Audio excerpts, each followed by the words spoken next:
Sense and Sensibility by Jane Austen, Chapter 7. Barton Park was about half a mile from the cottage. The ladies had passed near it in their way along the valley, but it was screened from their view of the home by projection of a hill. The house was large and handsome, and the Middletons lived in a style of equal hospitality and eloquence. The former of Sir John's gratification, the latter for that of his lady.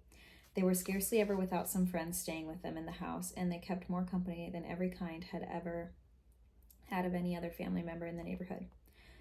In necessary the happiness of both, for however dissimilar in temper the outward behavior, they strongly resembled each other in total want of talent and taste, which confined their employments unconnected with such a society produced within the very narrow compass. Sir John was a sportsman, Lady Middleton a mother. He hunted and shot, and she humored her children, and these were only their resources. Lady Middleton had the advantage of being able to spoil her children all year round, and while Sir John's independent employments were in existence only half of the time, continual engagements at home and abroad, however, supplied the deficiencies of nature and education, supported with the good spirits of Sir John, and gave exercise to the good breeding of his wife. Lady Middleton piqued herself upon the elegance of her table, and the domestic arrangements of the kind of vanity that was her greatest enjoyment of all the parties. But Sir John's satisfaction in society was more real. He delighted in collecting about him more young people than in his house could hold, and the noisier the better, as they were to be pleased. He was blessing all of the juvenile parts of the neighborhood, for in the summer he was forever forming parties to eat cold ham and chicken out of doors, and in the winter his private balls were numerous enough for any young lady for who was not suffering under the insatiable appetite of 15.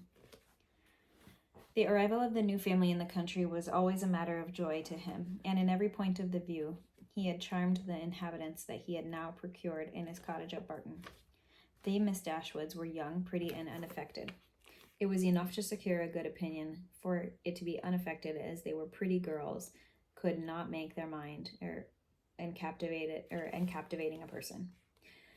The friendliness of his disposition made him happy in accommodating those whose situation might be considerate, and in comparison with the past, as unfortunate. In showing kindness to his cousins, therefore, he had the real satisfaction of a good heart, and in settling with a family of females only in his cottage, he had the satisfaction of a sportsman. For a sportsman, though he esteems only those of his sex who are sportsmen likewise, is not often desirous of encouraging their taste by admitting them to a residence of his own manner. Mrs. Dashwood and her daughters were met at the door with the house by Sir John, who welcomed them to Barton with unaffected security, and the attendance of them in the drawing-room repeated to the young ladies, while concerned, which in the same subject had drawn from them the day before, at being unable to get any smarter young men to meet them.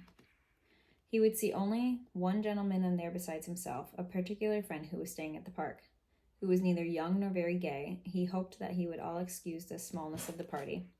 He could assure them that it should never happen again so. He had been to several families that morning in hopes of procuring some addition to their number, but it was moonlight, and everything was full of engagements.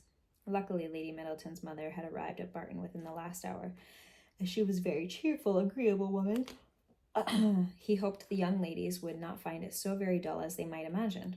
The young ladies, as well as their mother, were perfectly satisfied with having two entire strangers of the party, and wished for no more. Mrs. Jennings, Lady Middleton's mother, was a good-humored, merry, and fat elderly woman, who, taken for a great deal, seemed very happy of rather vulgarity.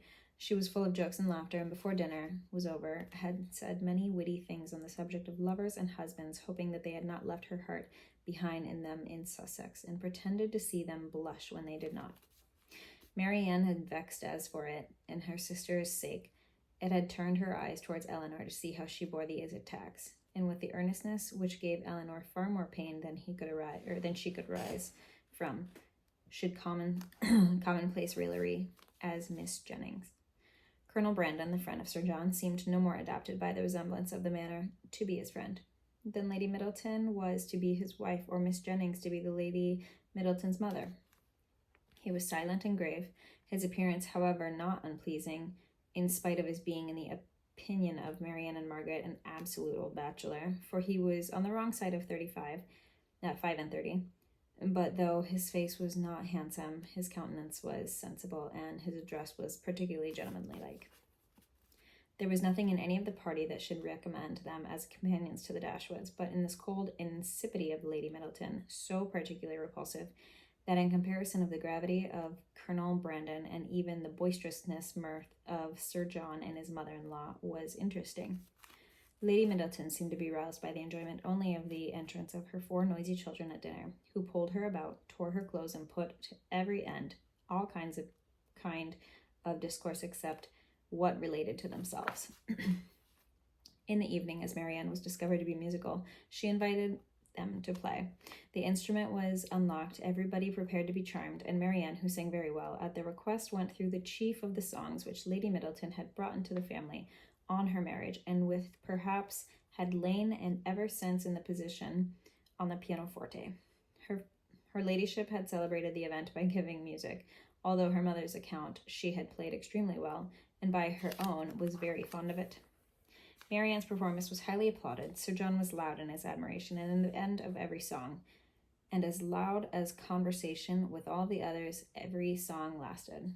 Lady Middleton frequently called him to order, wondered how anyone's attention could divert from music for any moment, and asked Marianne to sing particular songs of which Marianne had just finished.